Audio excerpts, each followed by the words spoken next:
The first time I went to a party like that, the deeper into the night that it went, the more you could feel that shift, the swinger life. You're flying private, you're eating the best food, the hottest girls want you. Once you're in that room, you've already said yes by just showing up.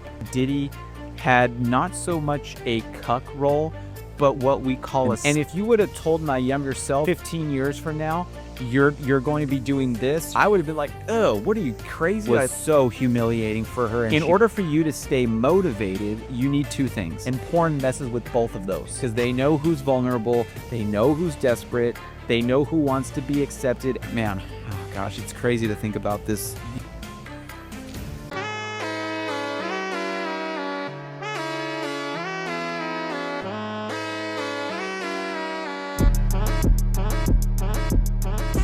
All right, let's do this. Welcome everybody to the Step Bro to Step Bro podcast. My name is Tyler, and in this episode, man, it's really weird timing too with this because I come out with the podcast, and right up my alley is probably the trial of the century, right? With this whole Diddy situation, and having been on the side of the lifestyle that he is a part of, having been there myself, but now having studied neuroscience for several years and working with over 200 people on their journey to get over pornography and these dangerous lifestyles, it's I feel very qualified to talk about something like this and how it probably got to this point. So I'm really excited to do an analysis on that so that this way you guys can kind of have an understanding, because some of the things that are coming out about these stories and these parties is really wild sounding, but it's not really surprising to me because I understand where it comes from and why. And also I've been a part of these things. So before I get into any of that, I just want to start off by telling you guys a quick story. I just started working with this new client of mine, really great guy. He's so transparent. I really like him. He is struggling right now with having physical intimacy with women. In fact, we were doing a beach walk. He's one of my one-on-one clients. We were doing a beach walk. I usually do beach walks with my clients with one-on-one stuff because it allows you to do some grounding, get your feet in the sand, and the one-on-ones give you the opportunity to just be around the beach, hear the waves crashing. It usually drowns out your voice in the like 5-foot radius area. So people that are around you don't really hear what you're saying. I mean, it's just a great setting to be in. So if any of you guys are interested, I definitely recommend doing the one-on-one sessions with me. But I really like him because almost immediately he told me in the first session, he goes, I couldn't get it up for this particular girl that I was seeing. Like I just couldn't do it. Like I couldn't get hard. So I asked him, I said, why do you think that's the case? And he goes, well, it was probably because she wasn't as enthusiastic as the girls that I've been seeing in these videos. And it's so funny because it reminds me of the WWE. When I was growing up, I would see WWE on, and I know that it was fake and I know that it wasn't real. But I knew a lot of people who watched it, and they would just get so mad at you when you reminded them that it was fake and it wasn't real. And it took me a lot of time to realize this, but I think sometimes when we watch stuff like that, we just kind of want to pretend for a little bit that it's not fake, that we're following an actual story between these two people that are wrestling, or these two organizations, or these two groups, or something like that. We almost want to pretend that it's real, even though that it's scripted, so that we can enjoy the experience a little bit more. And I think that applies very much to what he's going through and what a lot of other men go through as well. We want to pretend that what we're watching is real so that we can enjoy it just a little bit more. The problem is that translates into our real life expectation, and it's a very unrealistic one. So I was really proud of him for being able to say that on the first meeting that we had. And in order for you guys to understand what's going on with Diddy, I need to explain to you. I need to go back to like the bare basics. And this is great because I had already planned to talk a lot about neuroscience in this podcast. And by the time I explain all of this to you, it's going to make a lot of sense with what's going on with the Diddy situation. So I want to talk to you about dopamine. Now, for a lot of you, you've probably heard the word before. Maybe some of you have studied it, and that's great. This is going to be kind of like a refresher for you. But for those of you that have never heard the term, this is going to provide so much value for you in this podcast because it's going to give you a clear understanding of what's going on with your addiction or your dependence on pornography or your reliance on it. So, what is dopamine? Dopamine is a chemical that your brain makes. And I want you to think of dopamine as like a message that your brain sends to your body to help you feel motivated and to help you feel rewarded. So think of a separation between your brain and your body. And your brain sends messages to your body to help you feel motivated and rewarded. And it's kind of like your brain's way of giving you like a gold star when you do something that it thinks is important. Now, imagine that there is a coach inside of your brain with a whistle. And every time you do something good, like you finish your homework or you go to the gym and you get that personal record or you help somebody or you do something that makes you feel good. The coach blows the whistle and says, "Good job. Let's do more of that. Awesome job." That is dopamine. It helps you want to do things that are good for your survival and for your growth. And when I say survival, I want you to think back all the way to our ancestors. What were some things that were key to our ancestors' survival? Eating, reproducing, defending ourselves. And if we take the case of eating, whenever we eat, we get that feeling of being satiated. If we have really good food, we're like, yeah, I'm having this really awesome pizza, this really awesome burger. Like, fuck yeah, like this is what I like. That's dopamine. It helps you want to do things that are good for your survival. Now, some things like sugar, like video games, or pornography, they give you too much dopamine at once. And that's like cheating the game and getting a million points for basically doing almost nothing. I remember I used to play a game called Grand Theft Auto, and when it first came out, there was this glitch where people were just like Oprah style getting like $10 million. It's like you get 10 million, and you get 10 million, and you get 15 million. And, you know, it was great at first, but after a while, your brain starts thinking, "Well, why bother doing the hard stuff when I can just press the easy button?" And in the game, one of the really big, um, milestones in that game is buying a house. And so the way that you originally earn money is you would do all these little side missions. You would, you know, it's Grand Theft Auto, so you have to go steal something, you have to go, deliver the drugs or something like that. You'd have to go do something to earn the money. But when you show up and get $10 million all of a sudden, you're like, "I'm not gonna do any of this stuff because I've already got the 10 million. I can just go buy the house right now." And so that's what happened. And, like I said, after a while, your brain just starts to say, "Well, I don't want to do the hard stuff. I want to do the easy stuff." And that's when motivation starts to disappear because in order for you to stay motivated, you need two things. You need effort and you need outcome. If you're missing one, you're not going to have motivation. And porn messes with both of those. So porn, it gives you the outcome, pleasure, release, satisfaction, but you didn't have to put in any effort for it. You didn't get rejected. You didn't have awkward conversations. You didn't have to be vulnerable. All you had was just a screen and anything that you wanted to experience.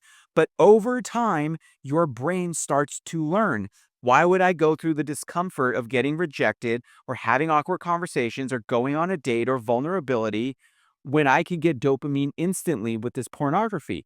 And that's when the real damage begins because your brain stops valuing real effort. And that's why you get fat and out of shape. That's how you become broke. Real growth goes away, real intimacy goes away, and all the fake stuff comes in because that's enough for you. The worst part is that you get used to, like, level 1 stuff, which is, like, in porn, like, very basic vanilla boy girl type stuff, but as time goes on, you escalate to level 2. What is level 2? Could be something like a threesome or something like that. But then level 3 could be, let's look at groups, more like bigger group kinda stuff. Level 4 could be like, you know, uh stuff that's associated with pain. Level 5, level 6, before you know it, you're at level 12 and you're watching some very extreme stuff with some crazy fetishes, right? So we're starting to hear more and more about these level 12 type things. In particular, I'm talking about this thing centered around little people, little ones, right? You know what hopefully you know what I'm talking about. How does that even happen, right? How does that happen? How does somebody even get there? So for most people, it's like you look at that and you're like, what's wrong with you? Like, well, what's the matter with you? How could you do something like that? But it's a classic escalation process. There was a see if I can pull up an article here. I just read it. Let's see. Gibson City man sentenced to 32 years in prison for little people videos. Paxton, Illinois. A 25-year-old man, formerly of Gibson City, has been sentenced to 32 years in prison on 4 counts of possession of little people videos. Reported that Ryan J. Nelson received his sentence after pleading guilty in the Ford County Circuit on May 13th. According to state attorney, he was on probation for aggravated criminal SA and was discovered to have a cell phone in his possession that had not been registered. While examining his cell phone, probation officers found what they believed to be little people videos on it and then reported it to law enforcement, who ended up arresting Nelson the same day, according to the state attorney. So this is becoming more of a thing.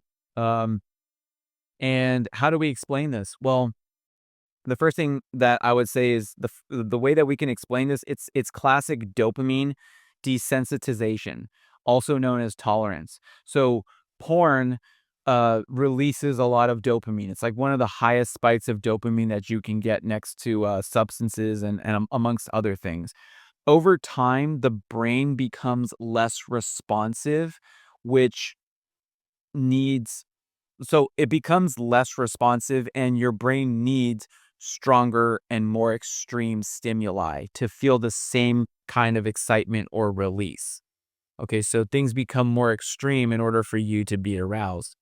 This is the same exact process that is seen in substance abuse, where users escalate from one hit to something harder, and it's even harder than that, and then more frequent. Okay, so there's two things at play here: the intensity of the stimuli and the frequency.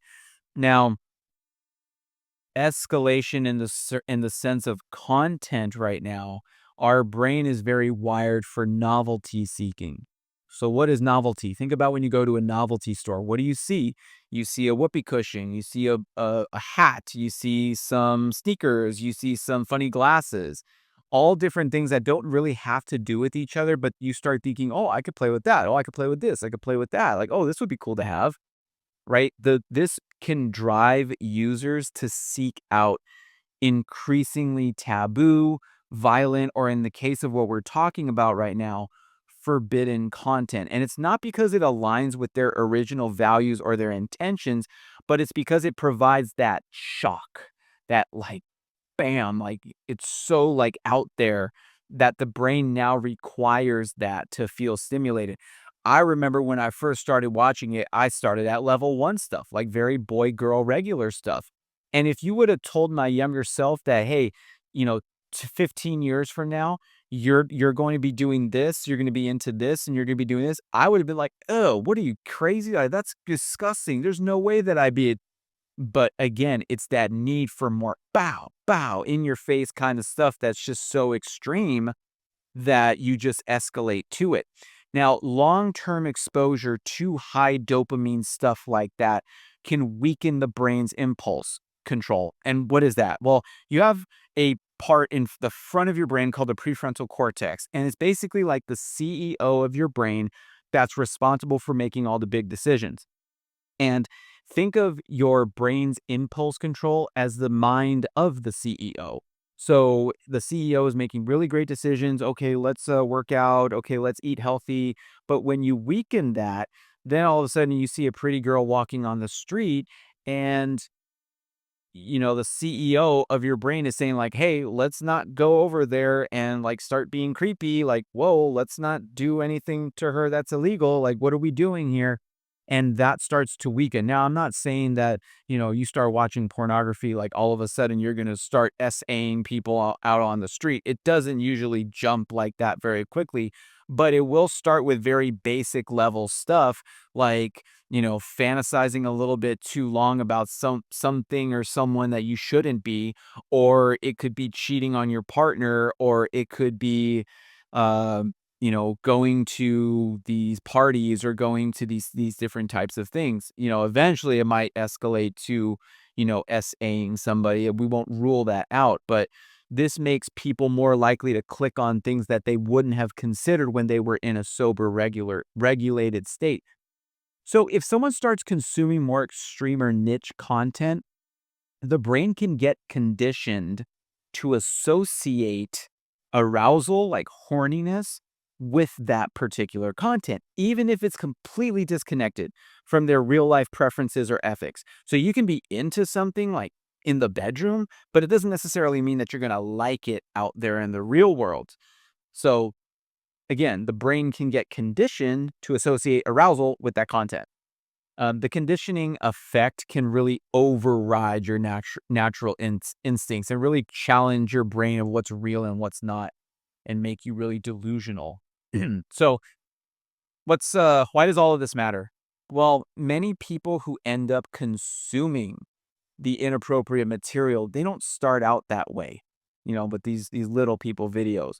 They start with regular content, and over time, due to the neurological hijacking, they find themselves trapped in shameful and, in this case, illegal behaviors. So that is why early intervention matters. So if you know somebody who is getting down this rabbit hole, make sure you talk to them and intervene very quickly, because it's to prevent and interrupt that spiral before somebody crosses and does something that they cannot come back from. Okay. So, who's somebody that I wish had that early intervention? Let's talk about Diddy.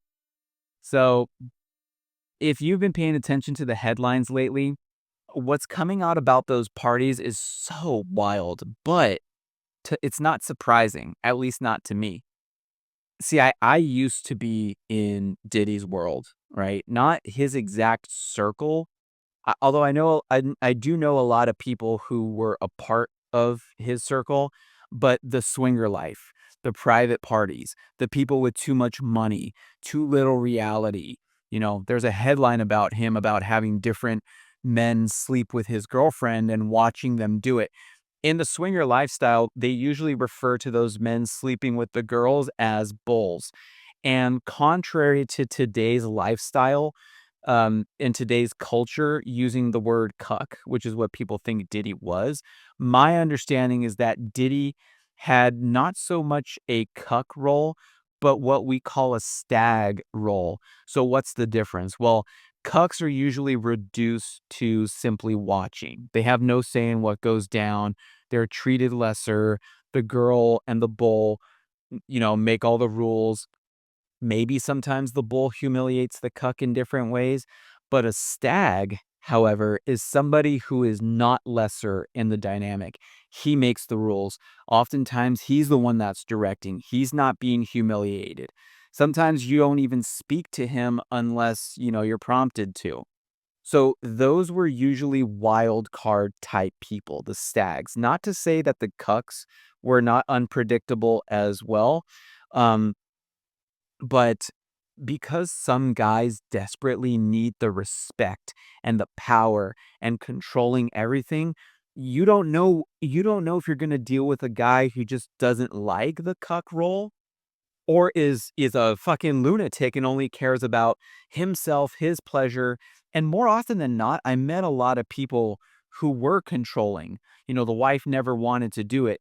I know of people where, man, oh gosh, it's crazy to think about these few examples, but like I know of people where the wife broke down in tears afterwards because it was so humiliating for her and she was pushed by her husband to do this. A lot of people are trapped in that lifestyle. And, some of you might say, oh, well, how come she doesn't just leave? Well, it's not always that easy.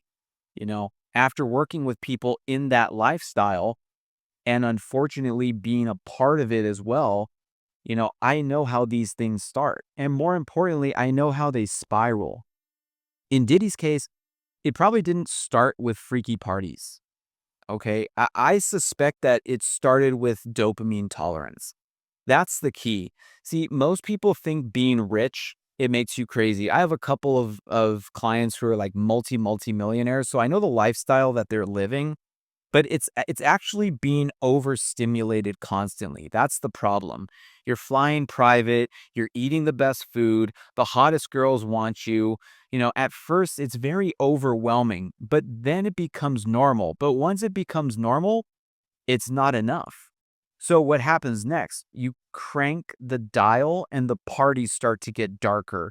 More rules start to get broken. Boundaries are crossed. And before you know it, you're surrounded by people who are just as numbed out as you.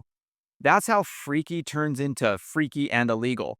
I remember the first time I went to a party like that, it was nothing crazy at first. It was just, drinks, music, couples. But the deeper into the night that it went, the more you could feel that shift. People high, girls like way too young looking, nobody saying a word. And the thing is, once you're in that room, you've already said yes by just showing up. Okay. So it's not like there's a checklist. It's just energy. And the people at the top, like the Diddies of the world, they're the ones that are orchestrating all of this like DJs because they know who's vulnerable, they know who's desperate, they know who wants to be accepted. And the scariest part is that the scariest part is that it's all psychological, you know? Like Diddy didn't wake up one day and say, I want to host something demonic. No, like I'm not going to go that far and say like that's what he woke up and said he wanted to do. It happened over years. You get money, you get fame, you get access, you get bored, and then you get dangerous. And when your entire life becomes about chasing the next thrill, well, it's only natural that you start pushing boundaries that should never be touched. People want to think that, this is just a celebrity problem, but it's not. I promise you that. It's not. I've seen regular dudes spiral too, just with OnlyFans and porn.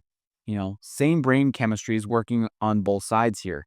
Same addiction to novelty. I had one of many wake up calls when one night I was a girl at a party told me like, oh, I'm 19 years old, and I looked around that room and I realized couldn't tell, I couldn't find anybody else who was like 19. Everybody else was like much older than that, and I kind of got sick to my stomach because although she was of age, 18, 19 is still a very like vulnerable age. Okay, you're only just barely legal at that point. And I got this weird sick feeling to my stomach. And for the type of mindset, the way that my brain had been framed, it's a miracle that I even got that sick to my stomach feeling.